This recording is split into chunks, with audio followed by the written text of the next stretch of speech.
Thank you. Good evening, everyone. We will now call the meeting to order. The time is 5:33 p.m. Agenda item 2 is the approval of the agenda.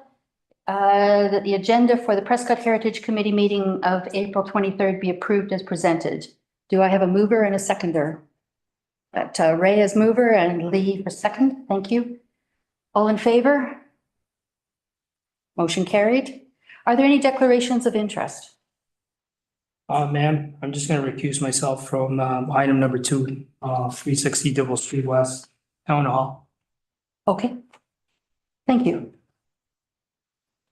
Item 4.1 is a motion to approve the minutes of the previous meeting. I have a recommendation that reads that the Prescott Heritage Committee minutes dated January 11, 2024 be accepted as presented. Do I have a mover and a seconder for this motion? Ray and Lee, thank you. Is there any discussion on the minutes? All in favor? It's carried. All right, moving right along, folks. Item 5.1, the beginning of our agenda tonight, our real agenda tonight, is a process review presentation. I'd like to give you just a little bit of background about why this is happening. For those who are new to our committee, welcome, Jamie and Scotty. I am also new to the committee. I attended one meeting, and at my second meeting, which was in November, and at my second meeting, the chair at that point didn't wish to continue. I was nominated to be the chair and ended up chairing what was a fairly contentious meeting around the town hall property. What had happened for me from coming in new to the committee was that I was having difficulty understanding after the first meeting what our role was really all about. Because what I was seeing in the first meeting was that we were reviewing properties, but we were basically taking, as far as I could see, the information that was being provided to us by the Historical Society and saying, yes, this sounds good. And so there wasn't a lot of conversation that was happening. So what I ended up doing over the Christmas holidays was reading for 11 hours all of the provincial documentation that was available for this committee. As to what we were doing, what it was all about, so that I would have a better understanding of it. So it's one of the things that I can offer to the committee, because I don't have a big background in the town. I've only been here, I will have been here 5 years at the end of June. I do live in an older home. It's an 1837 home at 540 Center Street. It's wonderful. I love it. It's not listed. It's not going to be designated. As far as I'm aware, it's all good. But I don't, but what I can bring is I'm a reader and I'm a researcher. So that's what I did. And I like to organize things. I like to figure out how the pieces fit together. So I thought it might be useful to bring that forward to this committee tonight to sort of just do a quick recap of our process, because there is a step in the process that's going to be really important for us to take now. So here's what it's all about. It's just 13 slides, and it begins with a welcome, of course, and it begins first with zooming way out. We're going to zoom from out to the closest point.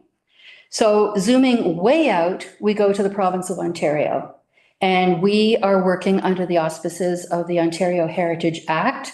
And there has been a change to the Act in recent years of Bill 23, which is the provincial desire to get more homes built fast. That's what it's called. We have in our town 25 properties that are listed but not designated. And the rule of Bill 23, the amendment, is that those properties must either be designated by the end of December this year, or they must come off the list.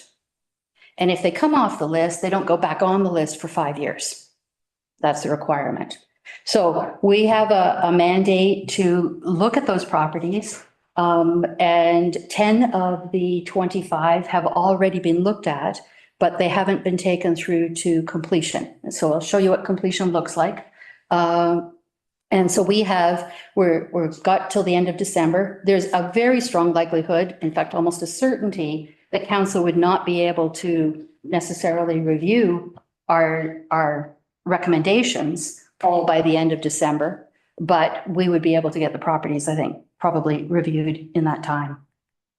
So our next step, if we start bringing it in, we bring it into our particular town. There are 33 properties in our town that are already designated. And, okay, Lindsay, I forgot to ask you, how do I? I'm gonna have to do that. Will you do that one for me? Yeah. Thank you. So no worries. I'm sharing my screen. Sometimes it doesn't. Yeah.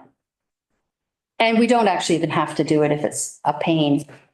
This is simply a live link, so this will take you, if you were to look on the town website, you will be able to look at the listing of the 33 designated properties. And Lindsay's got them up for us on the side screens. Okay, so these are the properties that have already been designated, and there has been a heritage committee in this town since 2011. The other properties, if we go back to the map, which you can see on the screen at this end, and we'll come back to it, you're seeing the properties that are designated and the properties that are of interest. So coming in even closer, now we're coming from the town into our council. And our responsibility is that we are a committee of the council. We're not a board, we're a committee. And our responsibility is to assist them, as it says, with legal designation and conservation of properties of cultural heritage value or interest. We are ultimately responsible if there are properties that we believe need to be designated to write the Section 29 designation bylaws. That's a responsibility of this committee, although it would probably be done by staff since they have experience with it, with our involvement. Our role as a committee is totally consultative. It is advisory. The intention is that we are completely objective about the properties that we are reviewing, so that council can count on that from us. Going in further, we then get to the Historical Society is another relationship that we have in this town. It's a tremendously important one because the Historical Society is able to do three really valuable things that will help us out, as well as the great work that they're doing in the town in general. They can give us that big picture thematic framework that helps us understand what are the most important events and people and situations in this town. Because in an old town like ours, there are all kinds of things that are there, but the question is what's essential? What defines us? Because we want to relate that to properties that we are concerned about protecting. They also provide us with a history of each property, and they provide us with their views of whether or not the property should be designated.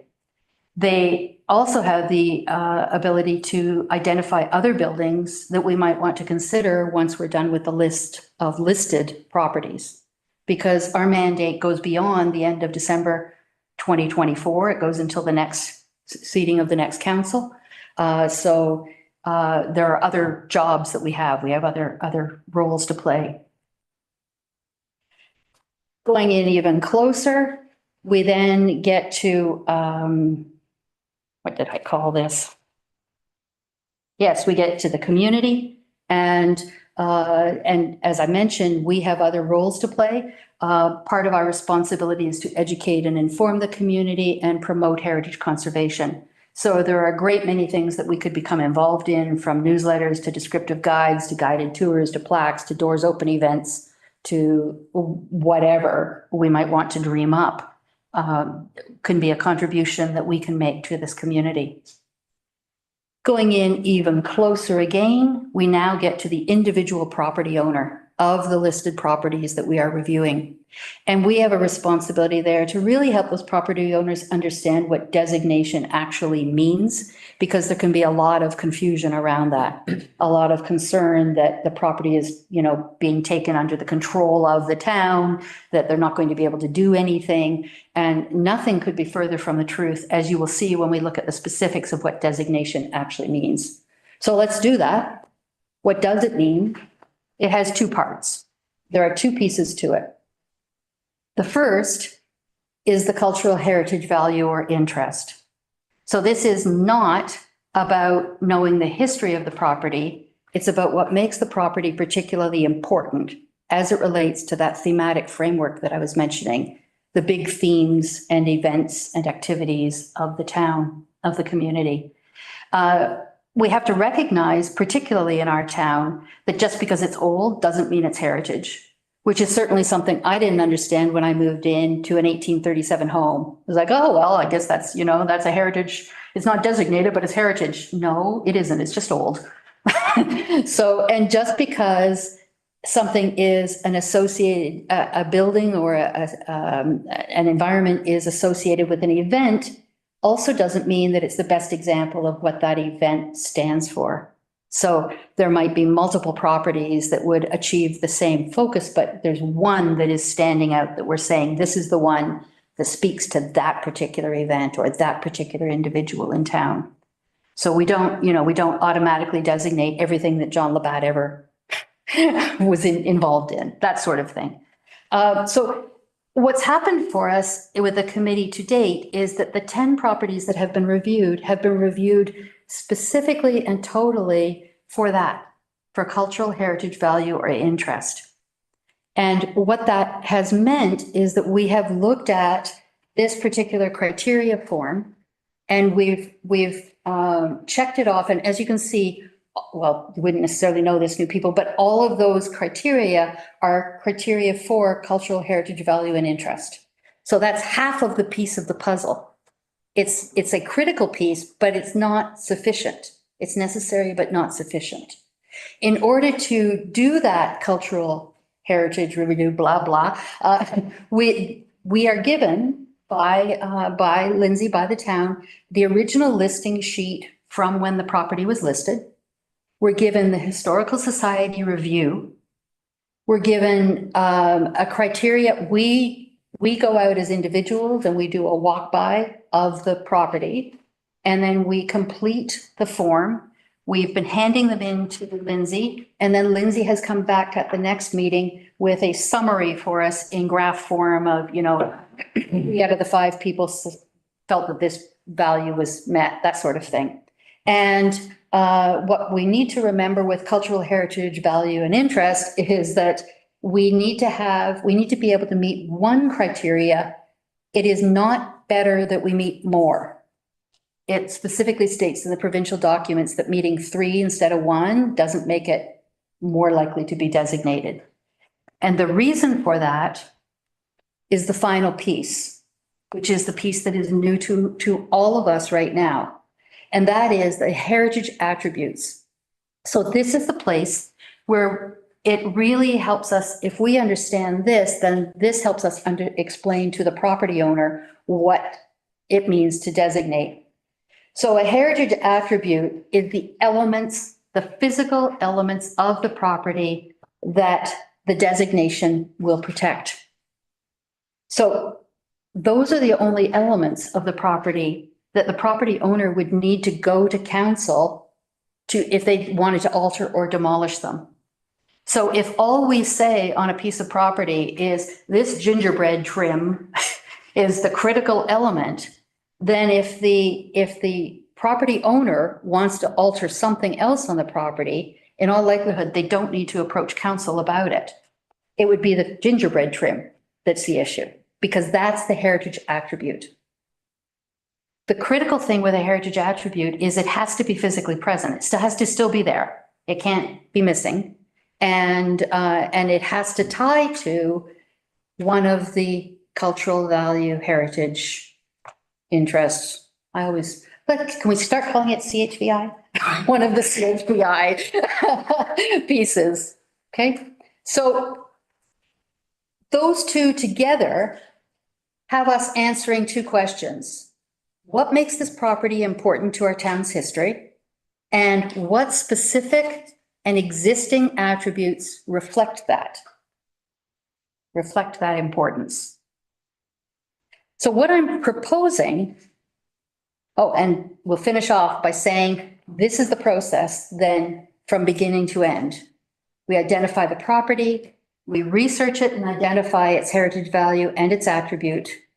We evaluate it and say, nope, we don't need to do anything with it. We say this is of interest, or we say this needs designated. If we are recommending designation to council, then we create the draft designation bylaw. That gets reviewed to make sure that it captures everything that's needed. And then that goes forward to council, and council makes the decisions. We have no decision-making ability as a committee at all. We are strictly advisory. Okay. So here's what I'm proposing that we try is to use, we made up a new form. And if you take a look in your package, I'll just show you where these things are and then ask you if you've got questions or things you'd like to say. You'll see there's a package here that has a form in front of it. It's on your right-hand side of your, in the right-hand side of your folder. So each of the 9 boxes, the first 9 boxes, one of the the CHBIs. Each of those 9 boxes is that. The idea is that we take a look at a property, and we've got 2 properties that we've brought forward for today to consider. For each property, we identify does it meet the CHBI and one or more, doesn't matter. But wherever we identify that, we have to find and write about the heritage attribute that supports it. So it cannot be one or the other. The attribute is the demonstration of the CHBI. It's the evidence of the CHBI. So we might write, if it's got a rare, unique, or is representative of an early style, blah, blah, blah, in the top left. And I want to say it shows features of a property related to its function or design. I'm going to put the letter B there, and then I'm going to specify what are the features that are rare, unique, or representative of the early type, et cetera. And the way that I will know that is by looking at the original listing document, by looking at the Historical Society's review of the property, where they have given us more information about the property itself. And if you wish, for a property you've already looked at, you can look at the graph that the committee had already reviewed. So the first property that we look at will be the surgery. And the surgery is one that the committee had already looked at. This was prior to my one meeting. And that information is here. Terrific. Thank you very much.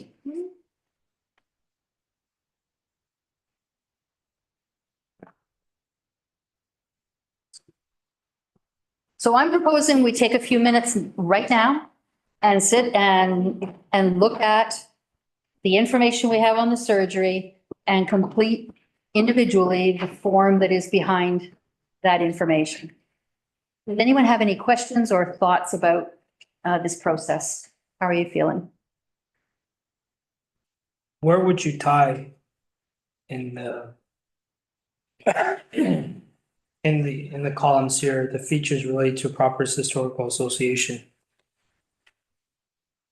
Features related to, sorry? I'm just taking that 4.3 example, right? So the one that was attached, it was on a separate form. Sorry. Yeah. Okay. Those pieces in here are straight out of the various documents. That's right. Yeah. Okay. So 4.3. Well, so what I'm getting out of this checklist is basically all of this is just based on the architectural and the reflection of the building. Where would you tie the heritage part? For any history or that's being eyewashed altogether because it has no relevance? Oh, no. The history absolutely has relevance. So all that's happened on this 4.3, the one you're talking about, is all of these pieces up here are exactly copied into the box down here on the bottom right. Okay, So those are the heritage attributes. so then, okay, I get what you're saying. All right. Got it? Okay. Thank you, Lou.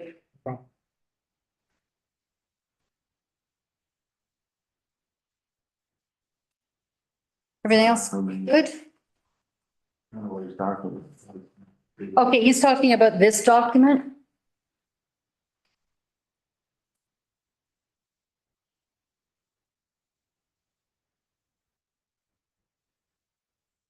So what we did was we gave you, so we gave you a photocopy of the pages from the provincial documents that list the heritage attributes. That's one.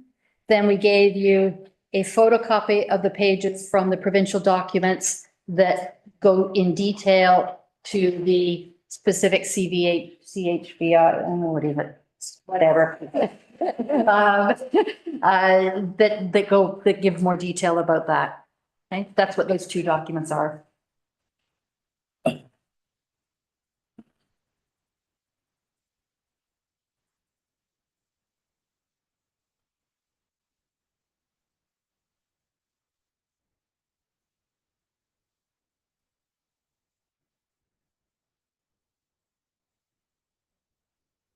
Excuse me. Given the fact that we've already done this one, the way we approached these before you were here, you weren't here very long. Nope. We had the input from the Historical Society in regards to each one. And we took that into consideration. Now, that's not provided here. Yeah, and the reason for that, Lee, is because, well, and I mean, we do have it if you wish to have it. But one of the things that if what we are recognizing is that we have an arm's length relationship with the Historical Society, that we are not, we're not a subsection of the Historical Society. We're not necessarily taking their position because that's not what our job is. Our job is to assess it against the CVHI and the heritage attributes. So rather than having people feel that they don't have sufficient knowledge to do that, what about if we use the listing document and see, can we make a decision? I don't have any problem doing it. But at the end of looking at each one of these, I would like to see the Historical Society's description, decision, whatever you might want, provided so that we can look at how we as a group have looked at that in comparison to a group that has considerably more experience than we do. Absolutely. But I think your point of when that should happen is a really good one, that it's after we have done our work, Yeah. No as opposed to being problem. influenced But prior to. yes, so as you know, we've got this, well, we've already seen, it's been a while, so I honestly don't remember. I'm sure there's a recommendation to designate, but if we were to do this right now, which I think is what you're suggesting, and then if we had that sheet from them to flop it out, so we could say, okay, we said this, they said this, blah, blah, blah. This is how we stack up in comparison to their viewpoint. Absolutely. That's the intention. Okay. Karen, Yes, right. these 9 boxes are basically the same as the one they've already. They are identical to the form that was already done. And just giving space now to match the heritage attribute to it. Yeah, I'd like to check with Squad. Absolutely. Unfortunately, it didn't realize that second half of the puzzle. Ray hasn't been exercising, he's not used to lifting a pen.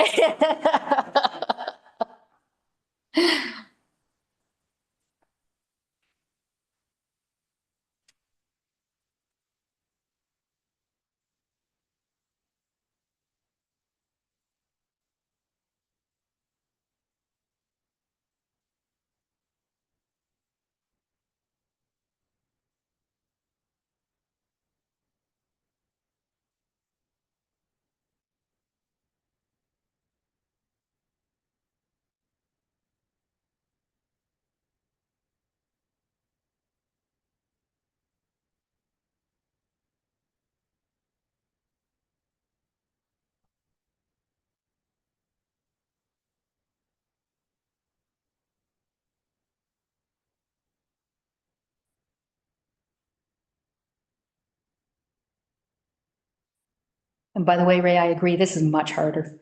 This is much harder. I'm sure it is. So should we do it together?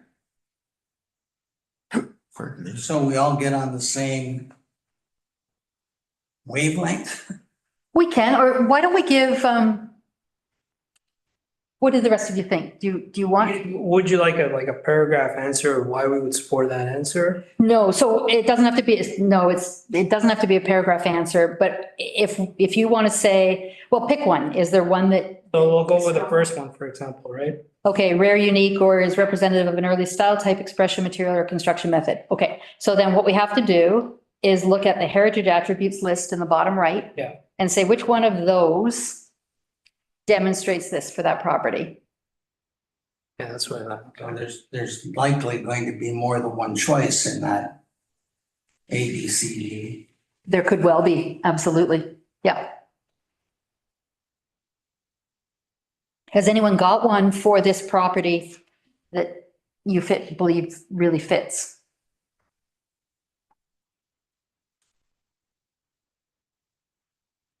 Okay, let me toss one out there. Has direct associations with a theme, event, belief, person, activity, organization, or institution that is significant to the community. So that's the second row down, second column. Okay, so I'm going to say, yeah, I think that that's really strong because, I mean, after all, the place is called the surgery and it, was a major, was the site for the early doctors in this town. Right. However, that doesn't give me a heritage attribute. So is there a heritage attribute? Is there something about the building itself that I can identify that links to it having an association with the doctors? Well, B, because the upper windows, they say that they're an unusual 60-40 split. That front window and those casements, that's where the original surgery was. And the other window that's by the driveway there is where the patients would be brought up into the surgery. And I know the owner and I've been in it. Yeah. And the whole back wall is all of his cupboards and where he would keep his medicines and things like that. So the surgery office where he would take patients wasn't on the bottom floor, it was actually up top. Fascinating. Okay, so you'd be wonderful for this, Jamie, because then for that particular piece, you're not just going to write B, do. Right. right? You're going to say, See, or C, well, just because of the historical associations being that it's one of the first, it wasn't the first, but it was one of the first for surgeries. right? Other Right. than one that was in the East End. Yep. But then with C, you're going to need to give the physical attributes, which would be what Jamie's talking about. The elevated process to lift the patients. Exactly. So you would, in that box, the reason it's a box as opposed to a check mark, checkbox, is you would write B or C and then specify. You'd say the windows, blah, blah, blah, all the information you just provided. So the thing is that the owner who purchased the property, it was renovated by the previous owner. Mhm. And they've kept all of the cupboards, the original surgical cupboards and things like that. Yeah. If we deemed it, advised it to be historical, could you actually say that the interior cupboards would actually be part of that as well? Yes, we can. Okay. And in which case then, any future changes to the property, if it ended up being designated with that being one of the attributes that was listed in the bylaw, then any change to that, to those cupboards would have to go before council. Okay. Madam Chair, Yes. correct me if I'm wrong. I thought the heritage only affected the exterior and not the interior. I don't know the answer. Because we've had a few homeowners here that was. It may have both, you'd have to read it, but there are cases where the interior is mentioned as well. And how would you ever control it, like, unless they never got a permit and that's why it was always, I think it was Sean Merriman, but I won't, not 100%, but I believe it was just the exterior. Unless we checked the original, like the Heritage Act, it was just the exterior or parts of the interior. It is, my house is designated and parts of the interior are designated, Okay, that I'm not allowed to Yeah, change them. like in the plaque itself, or, No, it's under the ceiling. There's supposedly plaster work. So if I ever wanted to remove the ceiling, and I can't ever take the plaster work down, I can restore it.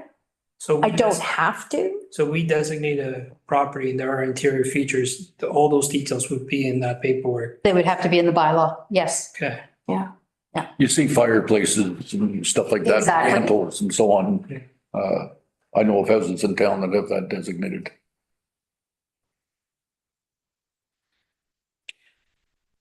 Doesn't mean you can't do it, it just means it has to be approved. That's right. Must be approved, you have to give a reason and so on, it's, you know. And council decides. Just, I think maybe it was before you were here, but we had it come before the stairway in a house on East Street, hospital building. The interior apparently is designated on that as well. And the stairway was a horror story.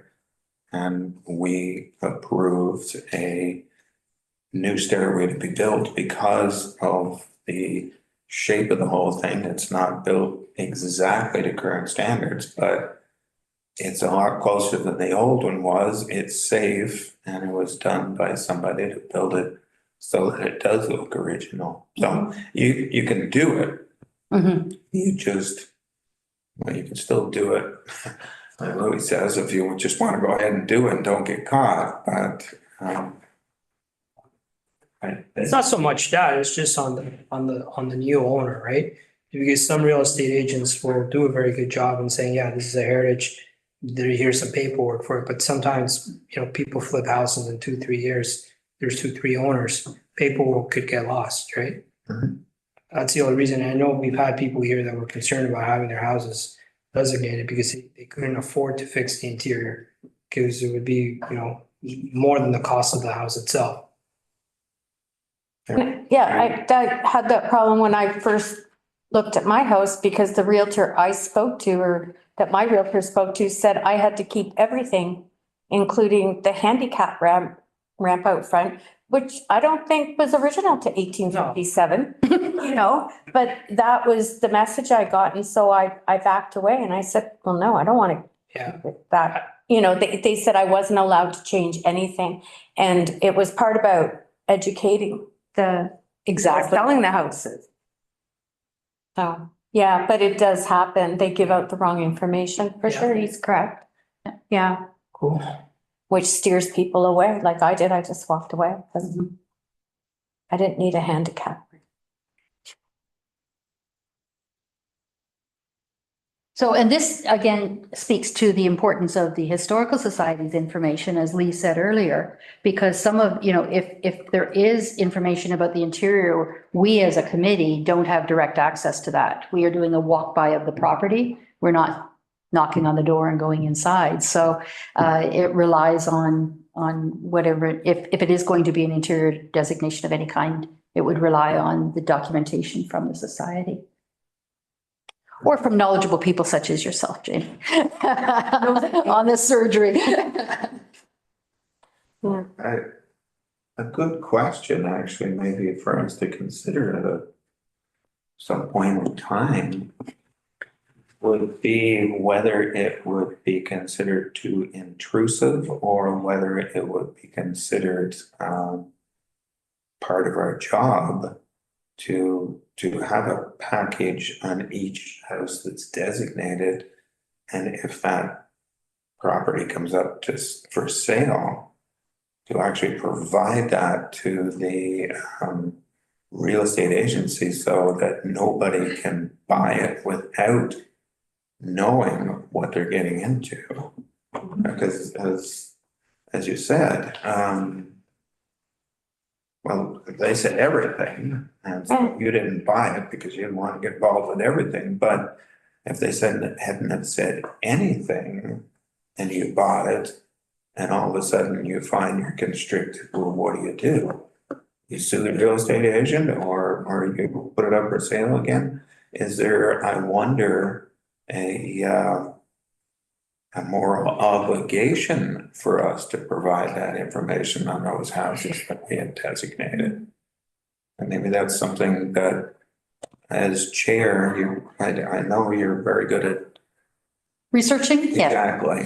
I was gonna say letting your fingers do it while the computer. Maybe that's something if Mhm. you wouldn't mind, you could look into. I'd be happy to look into that. There was one in the newspaper, just in the last 3 or 4 days, the Ottawa Sun. There was a story about a home there that was, Mhm. did you read that? I did. It went all the way to the, I guess, Ontario or whatever. Fair courts, yeah. Mhm. And it was, the guy can't tear the house down now.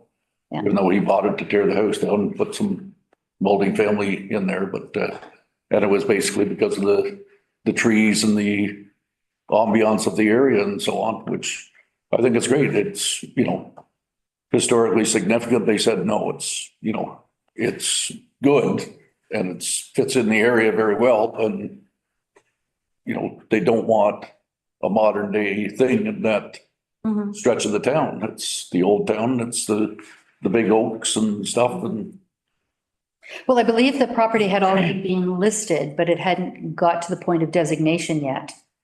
yeah, So there were characteristics of the property itself that they'd identified, heritage attributes, et cetera, et cetera. no different than everybody else. So the tribunal in Toronto or whatever said they scratched just Yeah. about all of that, but But said kept it no on. for a completely sort of Different different reason. reason.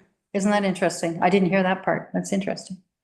That's the way I read the article. It's, I think it would be helpful if you saw listed or designated properties for sale to provide a package, and then the potential buyers could, not be given misinformation or disinformation about the property and know what they're getting into. And like you said, if they wanted to, decided, oh, I'd like to tear it down and build yeah, brand new property, and it's,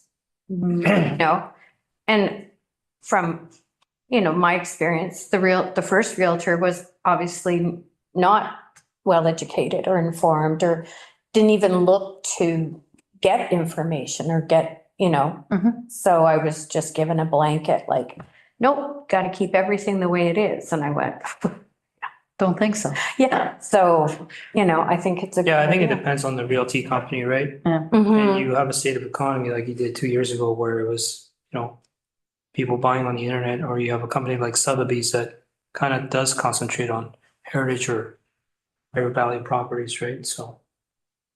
Well, speaking as a member of council, it would, I think, take any possible instance of liability away from the town.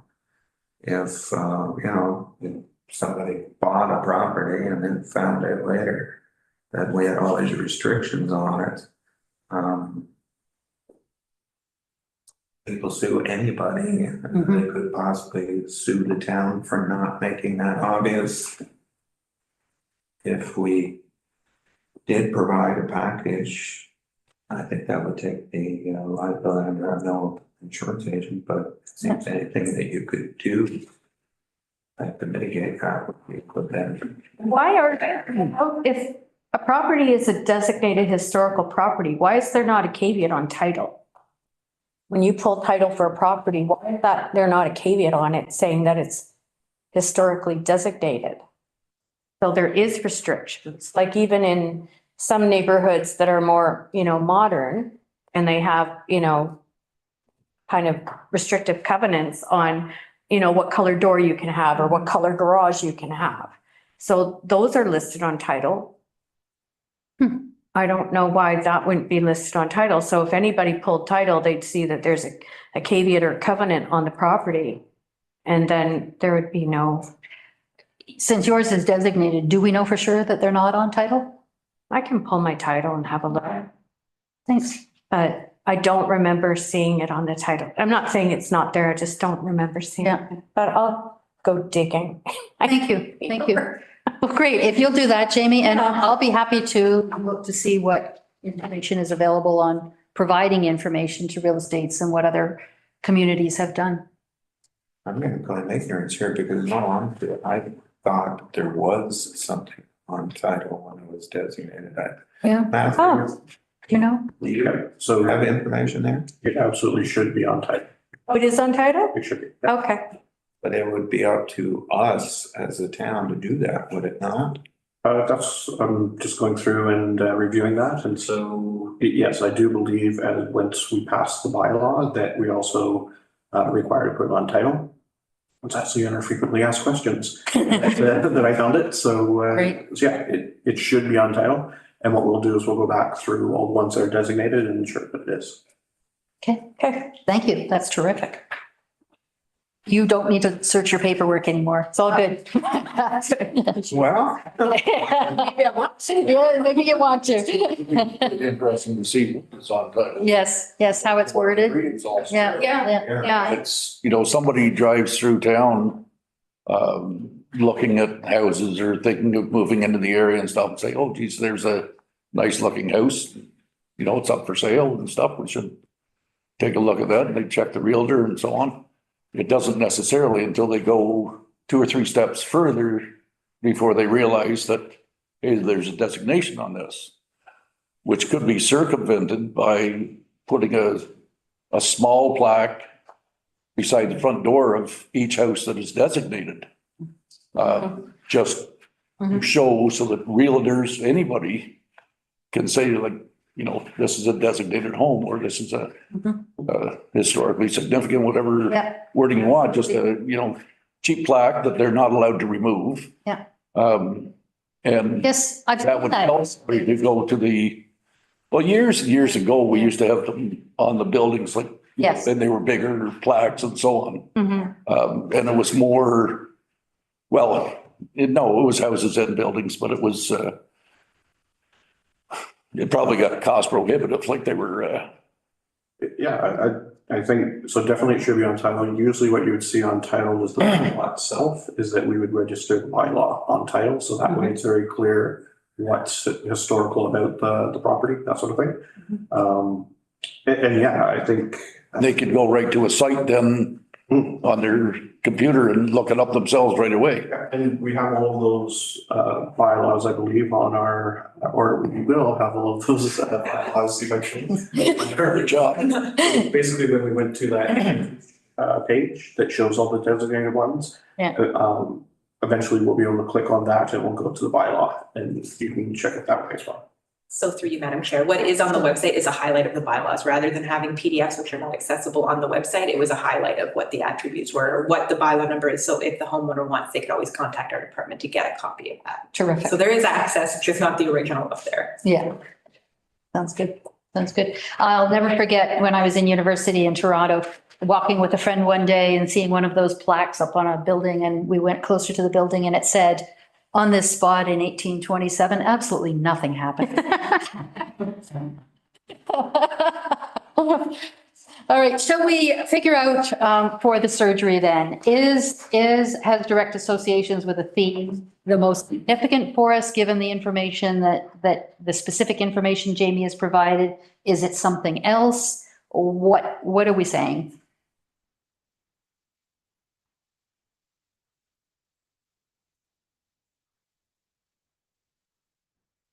Well, F or A also applies here. There's a direct relationship between that property and its broader setting. That building is sat there in that particular spot being, I would have to say, a very unique building. There isn't another building like it in town, that's for sure. You remove that and what you have is three newer buildings on the corner. You've changed completely the aspect of that location. So for the physical piece that would demonstrate F, like to elaborate on F, what would you say? Would you say it's the building in its entirety? Yeah. In which case then we are protecting the building. We are saying this building cannot be torn down. Yeah. Okay. And then what would you tie F to? Which of the CHVI would you tie it to? Well, I put it in the block, this the fourth one down, has direct associations.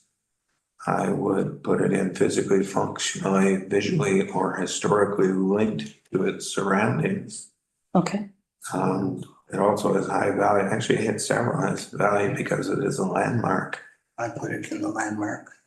Okay. Put it in those three as well. Okay. So what we would do if we were doing this individually, as we will be doing with the other properties and then bringing them back and discussing them together is, you know, Louis, you might put it under landmark and Ray, you're putting it under landmark and I'm putting it under physically, functionally, visually, historically linked, but we're all still saying the same thing. We're still saying F and it is the building in its entirety. So then as a committee, we can discuss if we want to file it under one or file it under multiple or what we're doing. But notice it, this is where I'm hoping you'll notice that that's where the heritage attributes are so incredibly important, because we have to be able to say, what is it that we're protecting related to this? So, okay, so write that in, if you will, wherever it's supposed to be. And so you just need to put F and then you need to put the building itself needs to stay, or whatever language you want to use. But you're specifying what F means.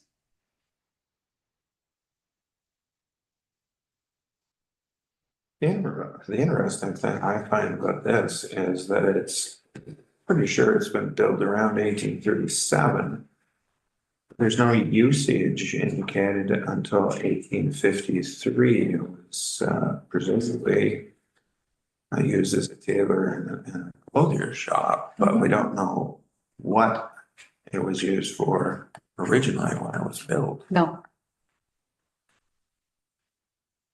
And I think that's true for a number of properties. When I read the book that we were given, that was true for a lot of places. Big gaps. But it doesn't even really say, Lee, that in 1853, William Dunn, a tailor and clothier, but he didn't necessarily have his business there. He could have just been private residence. Could be very, very correct there. And then he added a rear portion because he started having kids.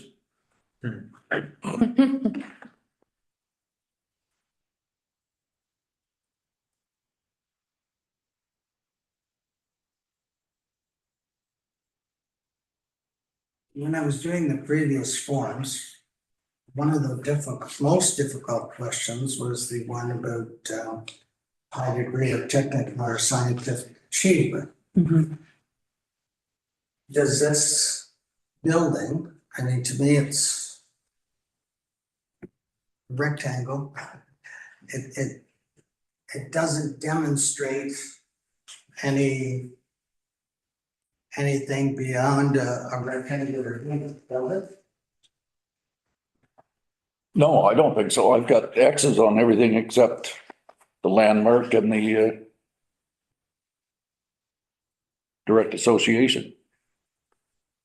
I don't think any of the others fit, even the direct association. I'm trying to find between A and F and I just can't really put one of those onto that. Yeah, the direct association, I think, meant time more to to B or C that Jamie was telling us about the windows, about the cabinetry, and their uses. Could be. I haven't seen the cabinets in there in 40 years. No. But They're still there. Yeah. Did see patients on the bottom floor, by the way. Oh, do you, yeah, I was in there when he was practicing. oh, were you? My father. Well, I think she said that like where the car is parked and there's a window at the side there. And there's some sort of hook or something that the carriages would pull up, that patients were brought up or something like that. So I don't know.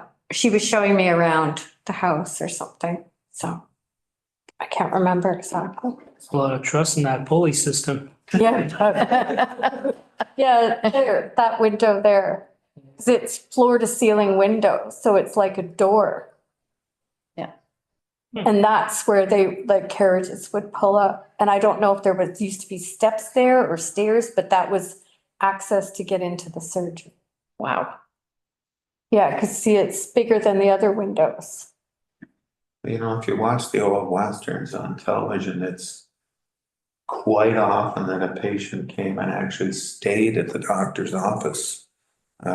Gunshot wound or God only knows what. Mm-hmm. And it might very well be that the upper area where he operated or where people stayed for a period of time if they had to. I mean, it's pure conjecture, but I know for a fact that he saw people in the bottom area right inside that door, where his desk was, but I was never upstairs. Yeah. So we would then say that that window is a heritage attribute, right? Mm-hmm. We would say that window stays. That window is the piece that would need to be protected. Is that We also right? consider the 60-40 window. And also the 60-40 window? Yeah, I think it was just there, like it says, for to allow light and bright in for, so that you could see what he's doing. But that's, Like a lot of buildings of that era, there was no electricity, so mhm. stores, the whole front was glass. Yes. The old houses, the big windows, energy wasn't a thing that they were concerned with. It was letting the light. Yeah. So this is where it gets complicated, right? I mean, when it gets to the point, if the committee feels that this needs to move forward for designation, we have to write a bylaw that specifies what the attributes are that need to be protected. So would we be saying all 60-40 windows plus the window on the north side of the building that is floor to ceiling? Like, am I correct, Matthew, that we have to get to that level of detail? I think so. I think that's, so, I think a good question is, if they wanted to remove the shutters on the front. It's interesting, there's no other window with shutters on it, may or may not be original. Is that something that you want to protect? Yes or no?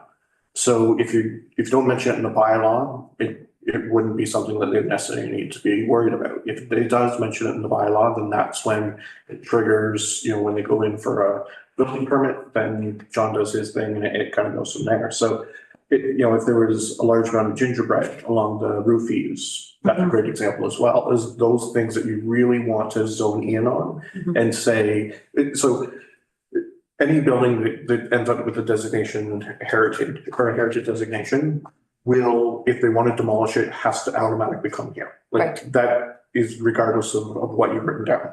Okay. So, but it's those things that you really want to capture and say, yes, this is what we would want to say.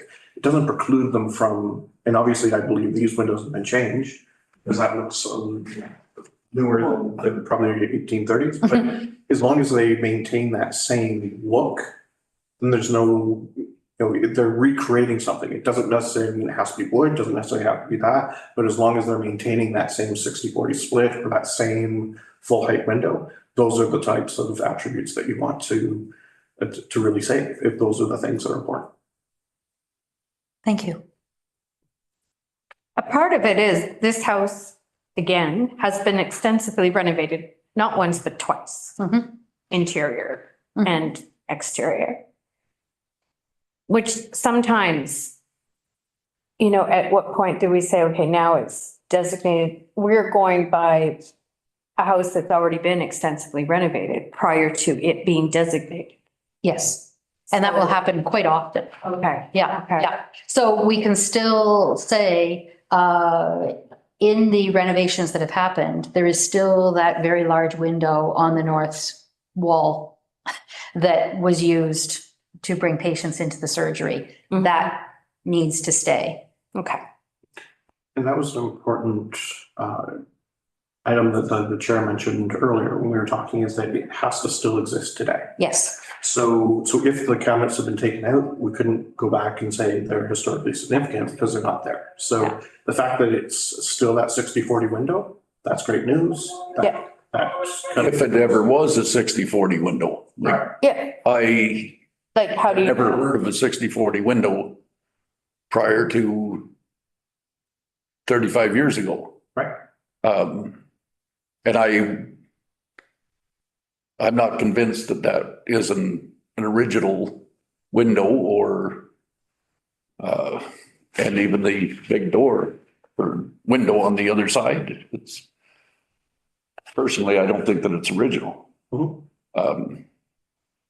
So again, personally would have trouble designating those things. I truly believe the building needs to be designated.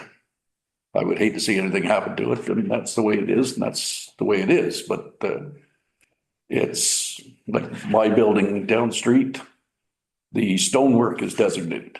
None of the windows are, none of the trim, nothing else, because the building was derelict when I bought it.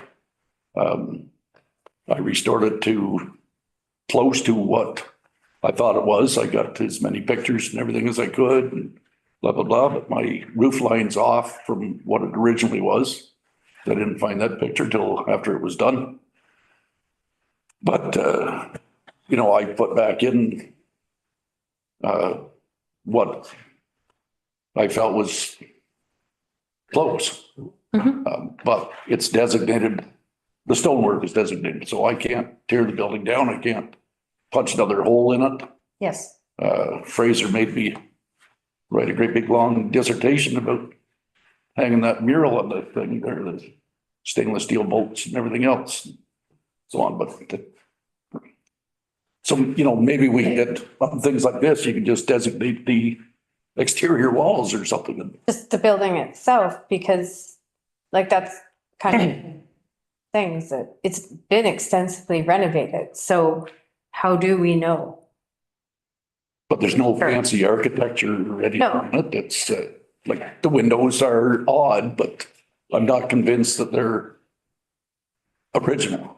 Yeah, except we have the blurb that's talks about the 60-40, like calls it out, 60-40 split windows. Which could be, I don't. Yeah, exactly. Like I know nothing about windows, so I'd be taking their word for it, but. Yeah, and I think that's something we're going to have to accept and grapple with is that, we are not Yeah. heritage building experts, Mhm. and can't hope to become so. All we can do is look at the building and say, and take the information that we have available to us and say, so 20 years down the road, if somebody comes in and buys that and wants to change everything about that building, are there pieces of it that from the material we have available, we would like them to not change without talking to council? Yeah. So if we want to say, we would like them to not change that north window without talking to council. Yeah. And we have the rationale of the current owner and her understanding of the history of the building. It really doesn't matter whether that window is exactly the same as the one from before, right? It matters that it's in the same place. It clearly hasn't been No, nowadays. Put it after, right? Yeah, I mean, you want thermal panes now. instead yeah, of exactly. Single glazed. Yeah, yeah. So that isn't the issue for us. The issue for us is that it is a window of that size and shape because of its use in the past. Yeah. You just say the exterior blanket of the building. It's, But are we wanting to do that? Because then that would, for example, say that they can't do anything with the door. well, Do we want to say that? Is that, not without telling us that they're gonna change the door to something, or telling council. I mean, it's saying, hey, we want to change this because it's rotting or whatever. It's, we put it back in the same thing, then it's just a rubber stamp. But if they wanted to widen the opening and put in a French door or something, then yeah, we've got a problem. There's actually a good example of that, Scott. Now Harry Ranson's house on King Street, that front door is not the original size of that door. It's been filled in. It had a transom over the top of it. Now it's a straight door with the part filled in, and that was done by about 2 owners ago, I think. And I'm pretty sure that's designated that house. So whether I would hate to think that they got approval for that, to be perfectly honest with you, from what it looks like. But I think it was done before 2011, before we had a committee? committee. Anyway, that's just, things get done.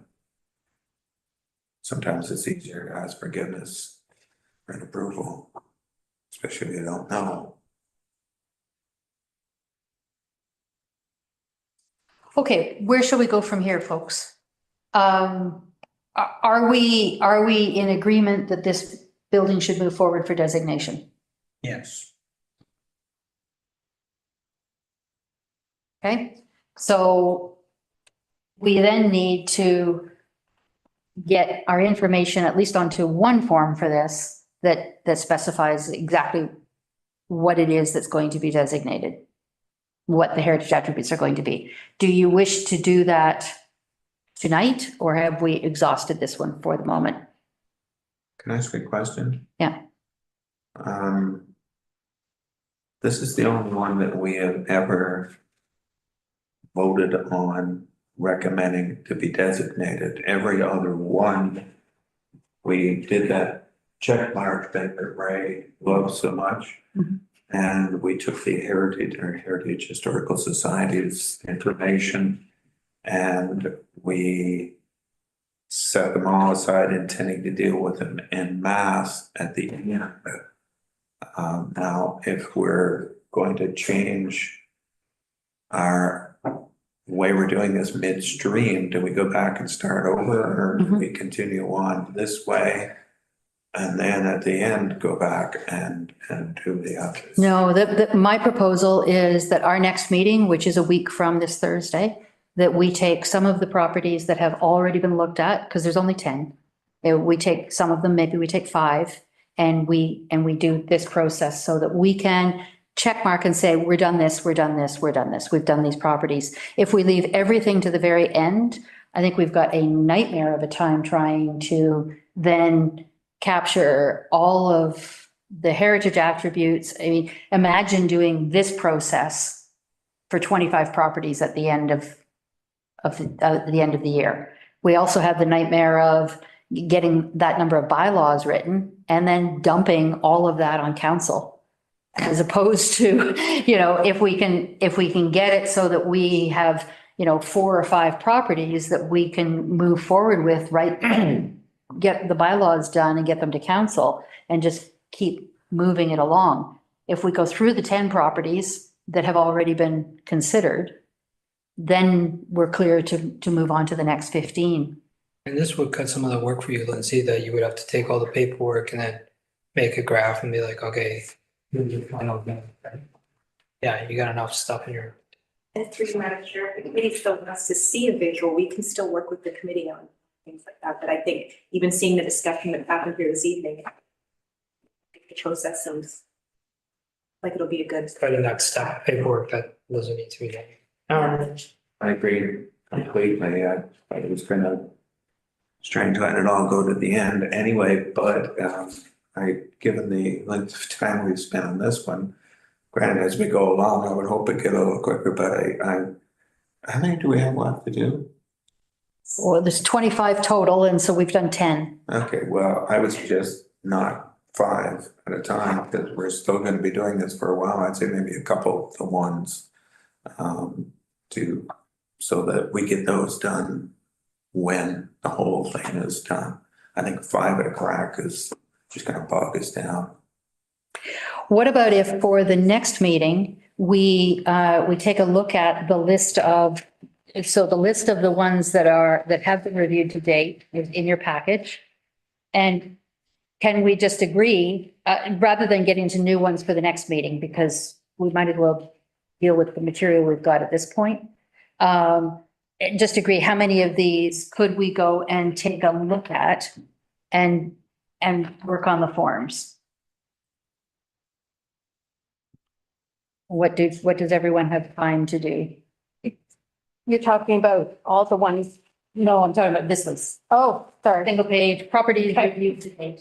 All right, yes, please. Yeah, no, you don't want that. Okay. So we're doing the surgery right now.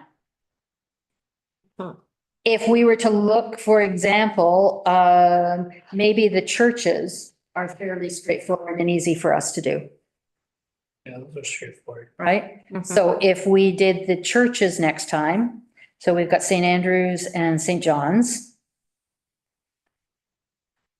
I think they're just a given, aren't they? Well, but we have to say, what are the heritage attributes, right? So yes, they should be much faster now that we're, Okay, but going back to what your original concept was that we would individually go and look at Mhm. these properties Yep, and fill out one of these forms. yes. And Lindsay would do her thing. No, in this case, what we would do is we would bring the forms back with us. So we would just bring your forms to next Thursday's meeting. And then we will just talk about it. We'll just take each property and we'll just discuss, what did we find? Okay, I thought there was something about taking the, So through you, Madam Chair, the process before was that the criteria was submitted to me and then I would put together a visual. So, four members felt that this property was a landmark. And so then what the recommendation based on that would have been. I think this process allows the committee members to discuss and maybe go back and forth on what attributes there are. Again, it's up to the committee, whatever path. We did switch because I think having the insight from a committee member to say what was working with the process and what wasn't, I found helpful. And I think that's what our chair has come up with, this process based on her feedback and how she felt throughout the process for that, I guess, one meeting that you were. Yes, my big experience of a single meeting. See, the problem, Scotty, is that when I came into that meeting and saw the visual, it would say things like, for this property, 3 of 4 people found it a landmark, 2 of 5 people found that it was physically tied to the community. And it would be, it would be a little graph of all these things. But it didn't at that stage address any heritage attributes. So we were still no closer no, okay. to saying, here's why, here's what needs to be protected. So what we're trying to do now is get the 2 pieces happening together rather than do all of the one and then go back and do all of the other, which is double the workload for us. And triple for Lindsay. Understood, but I guess what I'm thinking is that, if I had a list of these things and, 177 Dibble Street East. So then I take one of these and I go over and I can sit in front of it, do a walk around. We also give you this. Okay, Yeah, so we have one of those for each of these. yes. And so then I can, hey? Mrs. Robertson's book. Where she's got. Yeah, okay. Yeah. So, I can sit there on my own time, whether it be Tuesday evening or Monday morning or whatever, Mhm. and take a look at it and Exactly. so on, fill out one of these. Then I guess what I'm saying, if we all had those done, like in a 2-week period or something, we can go and look at 10 properties. I mean, you're walking around all the time. You can take a clipboard with you and a dog leash and, Mhm. My dog walks slow enough, I don't even have to in front. then we come back and we've got something here as opposed to, Exactly. I think our discussion then when we get back as a group would be a lot quicker. Absolutely. And we would be able to do a lot more than 1 or 2 a night. Yeah. When is our next meeting officially, Lindsay, for? For you, Madam Chair, I believe we scheduled it for, was it May 2nd? May 2nd. So it's a week this Thursday, At 5:30 or 5? 5:30. Jesus, boy, it's gonna be May already next. I know, isn't that crazy? And of course, we're probably not going to be meeting a lot during the summer. I mean, we can look and see whether people are available, but summers are notoriously tough. So I agree with Scotty. I think we can do this. All right, so you want to take this list Mhm. and these things and And all of the information which Lindsay has available for us. So through you, I can have printouts ready of the original, and that's that Penny's Girls. Is that the same thing that's in the book? No, I don't believe it's. It's a little bit different, It's a more little- descriptive. those would have been the criteria, the merit that would have come to council to be adding those property to the interest list. Okay. That would have been the original information provided to the committee. So we would get, for each of these 10 properties, we would get the listing page like this. We would get the historical societies page or a couple of pages as well, and the form that we've got here Okay. that we would use. I would like to ask the committee, what do you think about getting the historical society's information, but not having their bottom line thing that says we recommend designation or we don't recommend designation? We can hear it afterwards. Yeah. Let's not go into it. Don't think that we're, Yeah, that makes sense to me. okay, sure. Great. Yeah, we should be able to get all these done. Sorry, Louis? You'll have that- Oh, we should be able to get all these done. 'Cause we've Okay. been talking about it all year, right? Yeah. Okay. Okay. All right, so shall we then, do you want to walk away with this and bring the surgery one back with you? Sure. Next time, rather Yeah. than belabor it now? Not Okay. Here anyway. Okay. All right, so now if the committee's got the energy for it, I hope we do. I'd like for us to, thank you. I'd like for us to apply this exact same process to this particular building, to the town hall. So this is the 360 Dibble Street West. Thank you. Louis, are you still feeling that you're recusing yourself for this, or has that changed? I mean, truthfully speaking, if it's just for this link, maybe I'll be as unbiased as possible. And, that's it, just for the billing. Okay. No, Okay. So we do not have the original listing document for this building because it was not on the list. It was not part of the 25 that were being considered. The reason that it has come forward is because of the property behind the building. So the request was at our last meeting, as you saw from the minutes, the request was that the Historical Society provide us with their information about this property, about this building.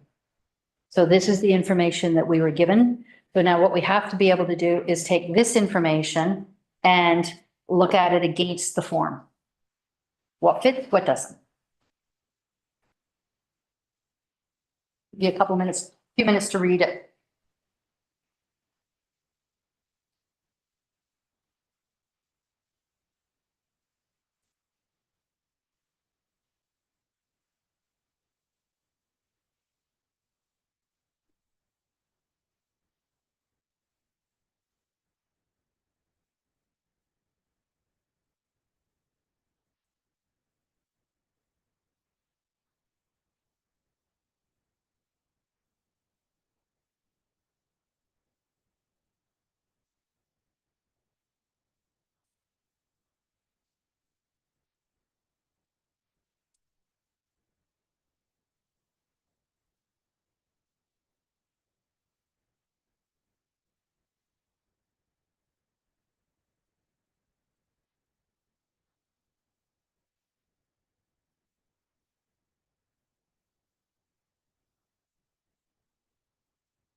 last sheet.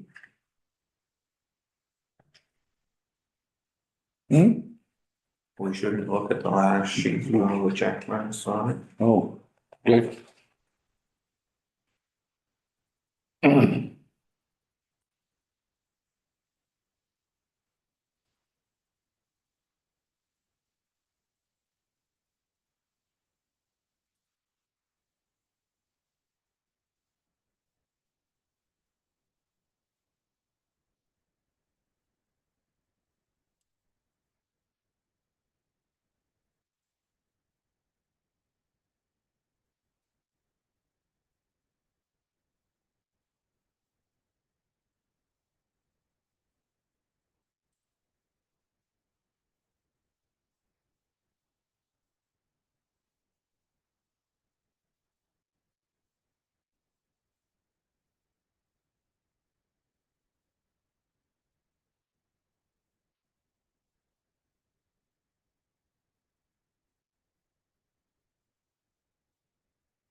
Does that mean overtime?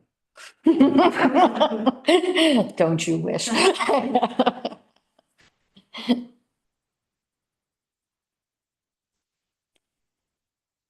Anyone want to speak to this?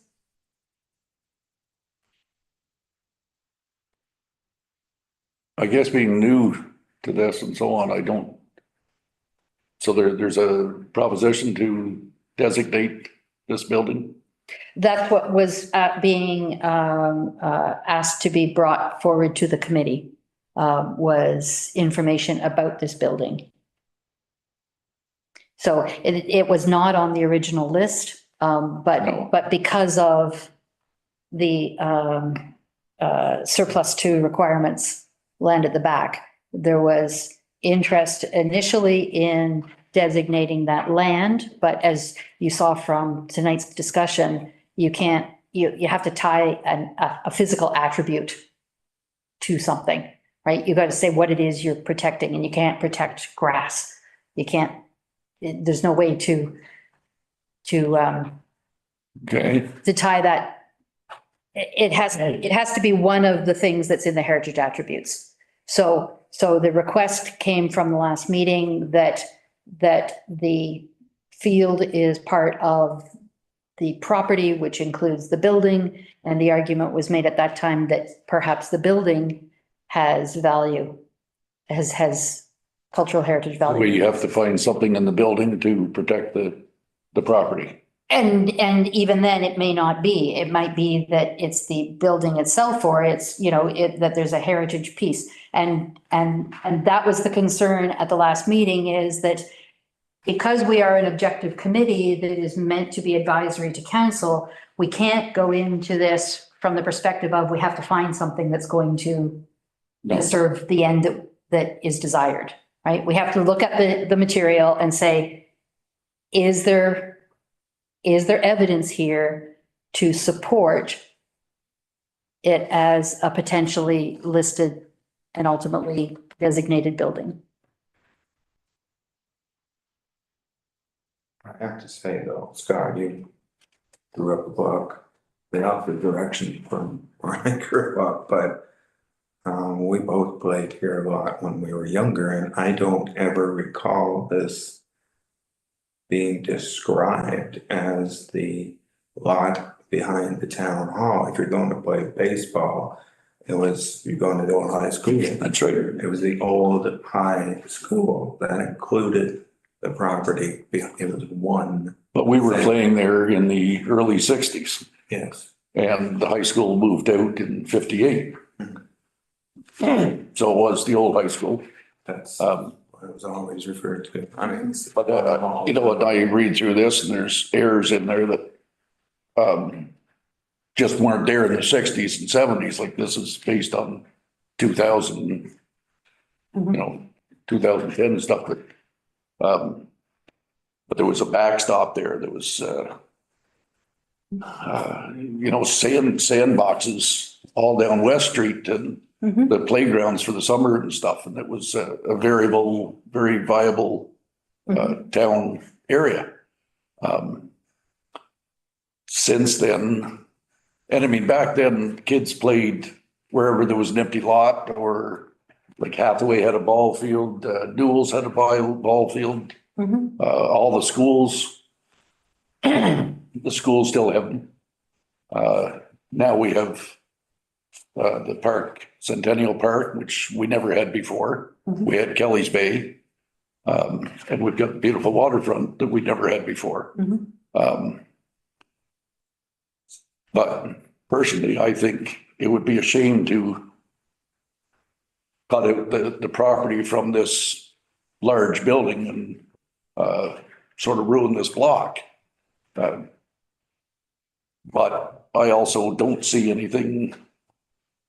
The only thing I can think of on this building, it's a 1930s building, 1940s building, which is nice, but not historically significant in my view. The only thing that I find interesting about it is the separate entrances for males and females, and it's listed on the doors, and there was a definite separation back in those days, and that's that to me is historically significant, I guess. But it's other than that, it's standard construction of, you know, the factories and everything else that was in the. This is where it gets so difficult, doesn't it? Because there's treasured memories and then there's heritage. That's right. And they're not necessarily the same. And, you know, I'm a bit bothered by this report, including discussion of features that are no longer there, because nothing can be done about that. That conversation. Well, the cenotaph, it was only here for what, 15 years? I was gonna ask, did they move it? It's over the fort By now. the fort. Oh, okay, It okay. was down at Centennial Park, wasn't it? no, Before my time. it was between the old town hall on King Street and the market building. And then Yeah, but it didn't get moved from there up to here. it got moved from there when the old town hall was dropped in the early 60s, because this was now the town hall and they moved it up here. And then it was here until, were you on council when it got moved? Yes. It's certainly more than 15 years it was here. Was it around 2000, am I guessing? Has it been down there 20 years? Could well be, yeah. 'Cause I remember when they took it off, they built that little gazebo out there that when they got destroyed, but no, it was out in the side yard from, I'm gonna say 62. Yes, it was here in the 60s. We used to walk down to school and. So it was here close to 40 years, I would say, if not. So is there a a CHBI with a corresponding heritage attribute that anyone would like to identify based on the information provided to us? Well, I would say the features of a property related to its function or design. This building was a school, it was built as a school, designed as a school. So what are the features? It would have never been built on this property if the back half of the property had not been available for recreation. So that is a feature, a physical feature that is necessary for it to be built here, in my opinion. And basically that's what this is, various people's opinion. Again, C, same thing, related to a property's historical associations. Interior's been chopped up so many times that there's no materials and craftsmanship, certainly of the building. The brickwork on this building itself is quite nice, far more than we get on a school building today, but that was what you got in the day. But as far as the entire property goes, then I would say B and C tie the backyard into the complete school property, because without that, you wouldn't have had this. But wouldn't that be, This, you wouldn't have had that. but wouldn't that be true? I mean, isn't that true of every school that's ever built? There's a playing field with every school that's ever been constructed. Oh, you're It right. has to be. There is. So what is it that makes this one stand out? The fact that it's still here after 130 years. Well, most schools are. If you travel around this province, there are, longstanding schools in every community. I bet you would see this one Yeah. in many, many towns. Yes. Across the. Very similar, Yes, different. sure, because it was the, BCI and Brockville. That's right. It looks, I was gonna say that. Somewhat similar construction. Morrisburg as well, Kempville. Yeah, the old one in Kempville. It's just the color of the brick or something. I would say that the significance is, of course, it was a high school and it's the size of the property that it encompasses 3/4 of the city block, and it does have the back. I mean, throughout our travels, my kids went to plenty of schools in very historic locations that didn't have yards. They played in the cemetery out front in the kirk because there was no yard.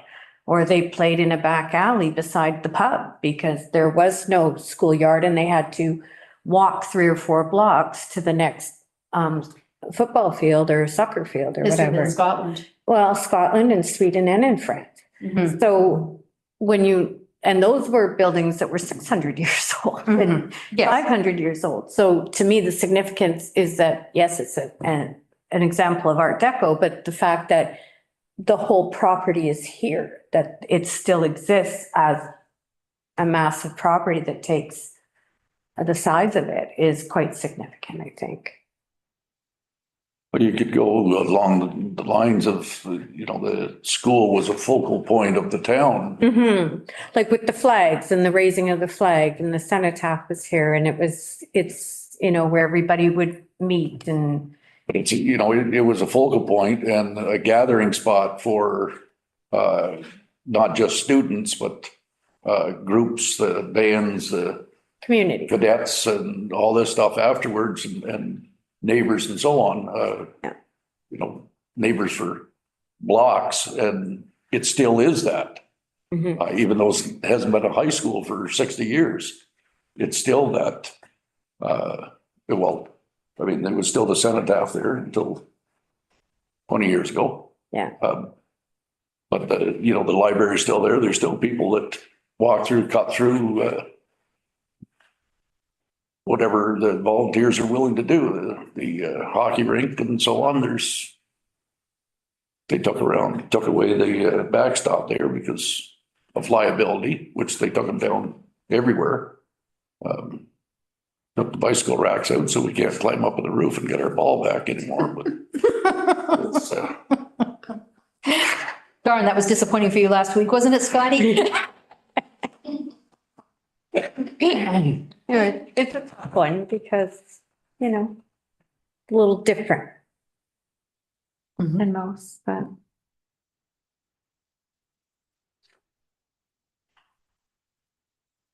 Okay, where do we go from here? you're the boss. Well, then I want to propose that we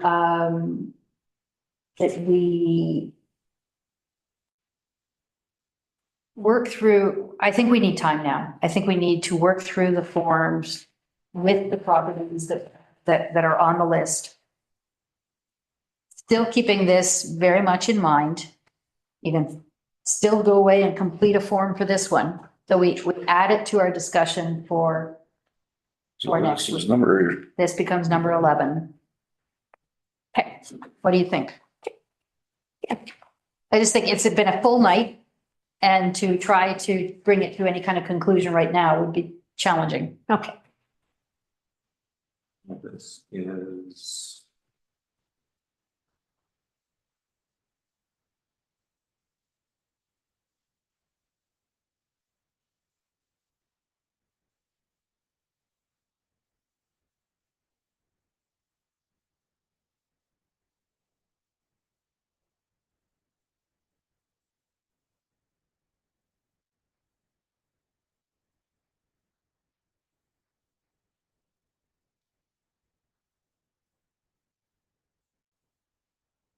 Does anyone have any new business they'd like to bring forward at this point?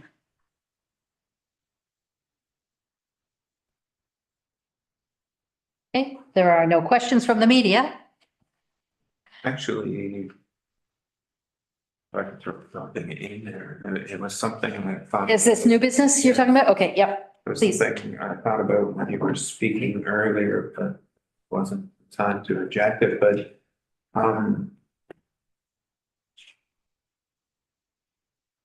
we could give some thought as to when we're going along with this or getting towards the end of this. If there's any other properties in town that we would look, because we're not gonna have a list basically when we're through this, it's either gonna be designated or off. Mhm. And we can start a new list that we can leave for 2 years before it has to get thrown off, so.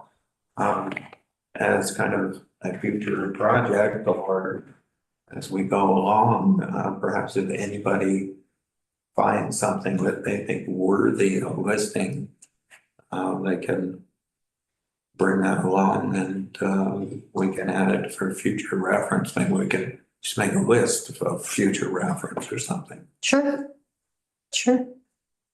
We're gonna get so good at this. We will get through these 25, do these 25 properties, 26 possible, and then, yes, we will still have other jobs to do, including potentially looking at other properties that could be brought forward by us or by the Historical Society. a person doesn't want their property designated. Too bad. Well, my feeling is our responsibility is to look at whether or not it should be considered for designation.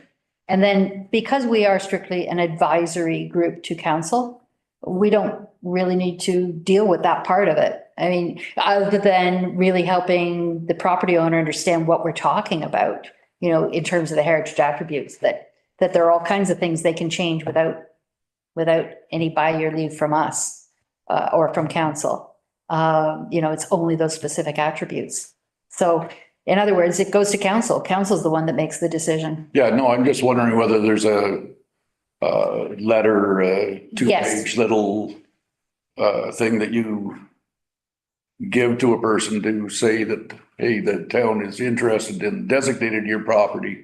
Try and make them, like, win them over before you just go and say, We're doing you're it. gonna designate Yeah, your property, and that yeah. means you can't do this and you can't do that. Like, Yeah. Really good point. it gets their shackles up right away, and it's, Absolutely. Really good point. And I'm so glad you raised it because it was something I wanted to ask the committee about. One of the things that had made me really reluctant to say anything at the first committee meeting I was at was that the property owners for the properties under discussion were here because they had been invited to be here. And I didn't know what was okay to say and what wasn't okay to say. And I didn't have any experience with it. And I thought, am I going to alienate people? And this is awkward. So now under this process, what we would be doing potentially, if you agree, is when we're actually at the stage of really having the discussion of the property, then, what did we say about this? That it would be at that stage that they would come, or would it be at the next stage? For you, Madam Chair, I believe it was to involve them in a bit of a discussion, but where the committee had already had this foundation kind of built and the feeling towards what the property was. Yeah. Then invite them in. Then invite the people in to talk with us. So that we can say to them, this is what we found, this is what we're noticing, this is what we are suggesting.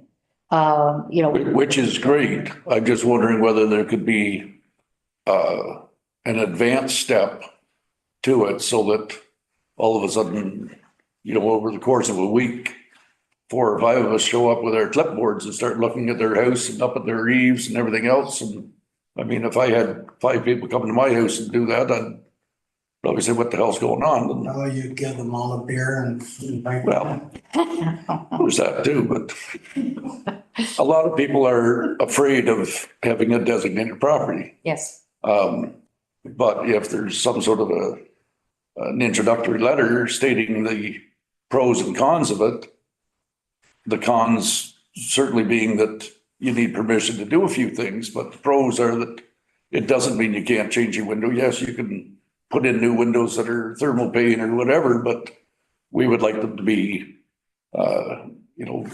Similar style or Yeah. size, whatever. 4x4 or whatever and stuff, as opposed to something else. And therefore there's grants for this and there's incentives for different things and so on. And just to get them on our side right away. And Yes. Lindsay? So through you, Madam Chair, for these first 10 properties, Caitlin and myself have delivered letters to them with the frequently asked questions that were provided there on the website. So this grouping of the first 10 are aware that their property has been discussed. Now they would have also had the opportunity to attend at least 2 meetings.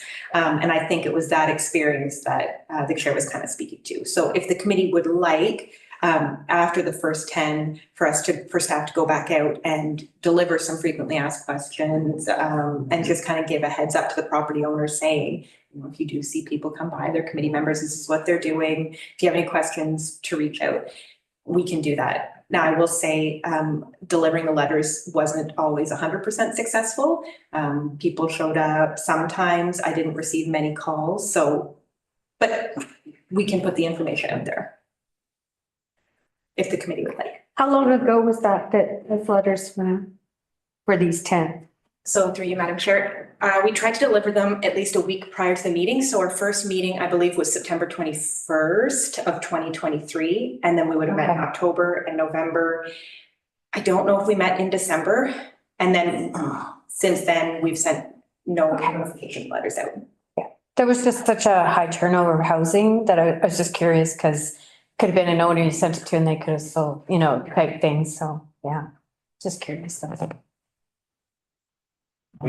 us did note on our pages that we were voting against designation, even though the house was suitable, but the owners were opposed. So some of us did vote that we wouldn't proceed with designating the house. And there are some very nice houses that, like you say, they're very nice houses, but they're not, they don't occupy a position in the neighborhood that is going to be damaged if that house suddenly burned down and something else was built there, or that the structure isn't similar to others in the neighborhood. One thing that I find interesting though is the fashion today is to knock the plaster off your house. You've got a house that's all stone. But in the day, when you could afford it, you plastered your house. You know? And that's Which was the over equivalent, 100 years ago, and it may have stayed as a plastered because your house. house was 35 years old and you were sick of it. It was like putting aluminum siding over your. I know, it's one of those things that I just find kind of, I don't know, odd in this. Mine was stucco when I bought it. Well, yeah, and so are half the ones in the town, but, you know, now it isn't, but strictly speaking, for 100 years it was. So what's right, yeah.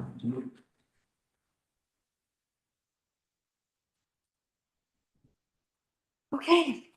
Are we good to adjourn? You think? So item 8, before I do that, Lindsay, when should we arrange to pick up packages from you, or how do you want to do this for these 10 properties, or 9 properties? So through you, Madam Chair, I can have them ready by end of day tomorrow.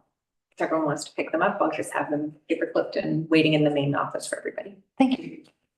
Terrific. And you already have your forms here. There's a stack of forms in there. Item number 8 is adjournment. I have a recommendation that the Prescott Heritage Committee meeting be adjourned. The time is 7:16. Do I have a mover and a seconder for this motion? Jamie, move. Anyone to second? Louis, thank you. All in favor? Motion carried. Thank you very much, everyone.